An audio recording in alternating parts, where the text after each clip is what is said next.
Hey, shalom, brothers. Brother Shannon here. Hey, man, y'all know me. Usually I just stay out of stuff as far as getting involved and talking about what's happening with people hating on the ministry, leaving the ministry, having issues and problems. I don't usually get tangled up in that. Leave it up to pastor to deal with it and just stay in my lane. However, this actually affected me personally, so I'm going to speak on it. And what I'm referring to is all the negativity, hatred, backbiting, and just the spirit of a viper that was happening at the feast.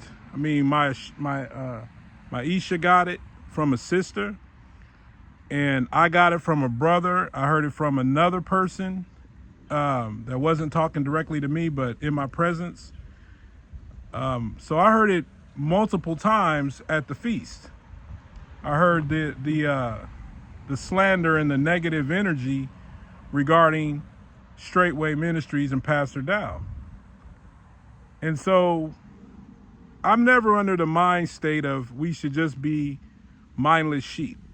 You know, understand that. I'm not never thinking we shouldn't be aware of where we're at and what's going on, because that is very important.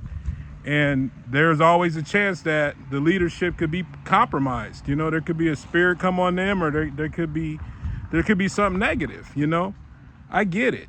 So I'm not always saying, hey, plug your ear and never hear anything. However, what I am saying is be discerning. As soon as you hear that the person speaking is a viper, and they're speaking from a state of offense without any genuine substance to their complaint or their problem, you should quickly cut them off. And that's what happened to me during the midnight air. I was approached by a brother who said he heard Elder Kabir's message, and this particular brother had been more or less saying kind of negative things for a while. Like, this wasn't his first time about Pastor Dowell, but not really too bad. But this time he said, oh, I needed to hear this message. And if you guys recall, the message was in reference to remembering your first love. Basically remembering what brought you this way, you know, and always lean on that when you start feeling weak. So when he said, hey, I need to hear that message, I said, hallelujah. And then the brother follows it up with, I'm leaving Straitway. This brother's been here longer than me. And I've been here almost 10 years, you know? So it shook me. And right then, Pastor was on the stage. He looked over at me during all the hoopla and everything. I'm sitting on the cooler where the beer is. And he just stared at me. And he discerned within seconds of this brother coming and talking to me and spitting in my ear why he's leaving, which I'll get to in a second. And he walked right over to me within seconds of that brother walking off. And he said, what's wrong? And I explained to him what I just heard in the situation. And so, you know, Pastor said, we'll deal with it later. So the next day I went down to Pastor's house and I told him exactly what the brother said. And not only that, I said, do you want me to go get this brother and bring him here so I can say what I'm telling you in front of his face? And Pastor said, oh, yeah, let's do that. So we got a hold of the brother, brought him down there. Respect to the brother for showing up, because a lot of people just kick the traces like, you know, little ghosts in the night and take off. He stood there and explained to Pastor, with a little provoking, mind you, what his offenses were. All right. Now, this is the part where it gets somewhat interesting. Is I listened to what he had to say. And honestly, it was a bunch of bullshit. People, and I'm sure a lot of y'all, if y'all heard the vipers going around during this feast, you'll understand what I'm about to say. And if you watch Pastor Dowell's videos, you'll kind of catch on to what was being said. But basically, people were upset at his house. They're upset that his truck is lifted up. And they're upset at the symbol that from Goshen, Camp Goshen or whatever. So Somebody's upset about his ATV. A couple people are upset about that, and his car, his old Mercedes. He's got a 2010 Mercedes, and all this type of thing, and the height of the ceilings in his house, and this kind of stuff. And my goodness, people, my question to you, brothers that think that way, is what should it look like right now for a man that's labored for 3 decades, almost 3 decades at Straitway, and more than 3 decades overall.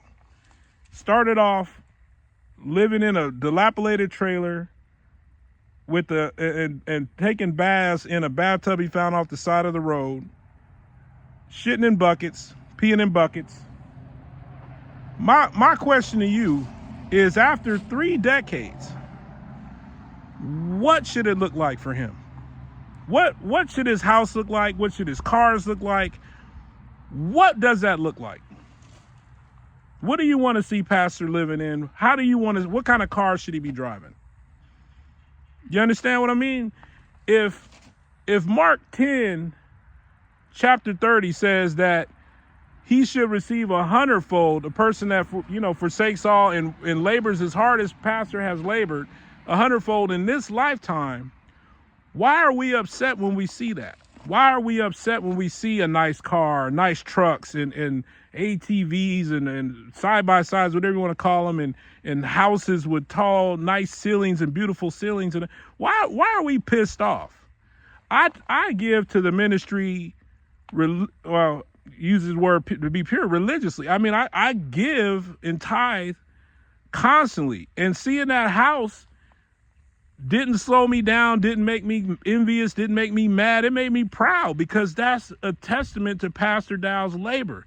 He's building that house himself with the help of the brother, and he's that is beautiful to me. He's got a large family. He needs a large home. His family is growing. What do you want him to live in? A little shack and keep peeing in buckets for the rest of his life and not show any increase? How stupid is that mentality? I don't mind if his house was bigger. I don't mind if he gets 17 side-by-sides, if that's what Pastor Dowell feels he needs for the land, for the saints, for the mission. We're supposed to be guided by him. And a lot of these saints are sitting there trying to advise and lead the shepherd. That's broken. I trust in Pastor Dowell. I believe he's a man of Yah. And as long as he doesn't show anything other than that, if we caught him smoking some dope behind the tabernacle or something like that, now we got something to go on. Now you're talking business.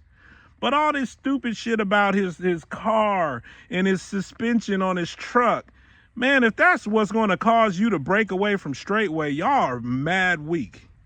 I don't care if Pastor gets a new Rolls Royce tomorrow. I'm proud of him. He deserves every bit of it. And I'm not going to leave Straitway over some car or some house. I don't care if Pastor gets a private jet. I know that one right there will make a ton of y'all just lose it, because, oh, look at his, but he probably got it because he needs it, because he's doing a great work in other places, and he's going places and doing stuff. That man is a man of Yah. And y'all, man, I'm telling you, you people that are backbiting him and hating on him over that kind of stuff, man, y'all are missing it big time. Y'all are leaving the greatest ministry you ever seen in your life over the dumbest, most childish reasons. That symbol for the Goshen thing, Pastor Dowell has studied that. He didn't just throw it together willy-nilly. He went behind everything in it. And the problem is you people that are upset with it, you guys have your own mind made up. Now you've decided that you're smarter than Shep. You know more than he does about this type of stuff, and that you're going to guide him now instead of the other way around. There's nothing on that symbol that's evil or demonic. It's up here in your mind. Pastor knows what the hell he's doing. You either trust him or you don't. How come he was so wise and smart 2 months ago, and all of a sudden now he's so dumb he can't see that symbol is bad in your eyes? Come on, y'all. Cut it out. So anyway, to Shep and all the other righteous leadership at Straitway, Sister Soon, Brother Shannon, we ain't going nowhere unless there's a compelling reason. Not this fluffy, hell no. We're here. We here. And I bless you for your labor of love, Pastor Dowell. Stay strong. Just understand, as many of these brothers making videos about why they leaving and this, that, and the other, and got negative stuff to say and calling names on it. Just understand, there's brothers that are on the other side of that aren't playing that bullshit.